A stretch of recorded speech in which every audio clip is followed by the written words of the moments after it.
Mana bu Matizga bitta e'tibor beringlar akalar.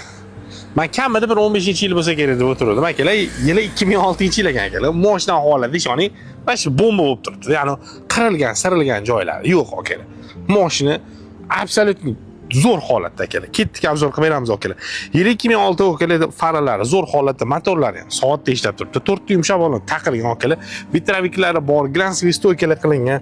Salon qismiga kiradigan bo'lsa akalar, obshipkalari yaxshi holatda. Chexollari yomon emas akalar. Poliklar yaxshi holatda, o'zini ham bunaqa rullari.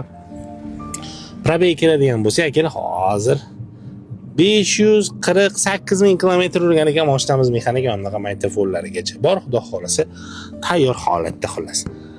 Nima deysilar? Yaxshi yomonligi shuni kommentarda yozib keting, okay? O'zingizni fikringizni akalar. Xo'p, orqalarini ham ko'rsatamiz mana akalar.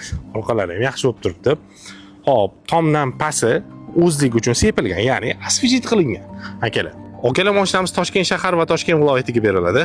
Orqadagi qozoni bo'ladi-ku akalar. O'sha yerga endi kimdir yetib olgan ekan, shu qozonni almashgan ekan akalar. Sirazi yetib ketaman akalar. Xullas, halol nasib savdoga berilyapti. Boshiga $500 berasiz, oylik to'lov keladigan bo'lsa $175 dan 24 oyga qilib berishga berishyapti.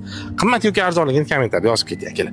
Xullas, tegirgan nomerlar qo'lida aloqaga chiqinglar, mana shunaqa yaxshi Matiz qidirgan o'rtoqlarga bu videoni jo'natib qo'yishingizdan chiqmasa akalar, joninglar sog' bo'lsin, o'zingizlar ehtiyot qilasizlar.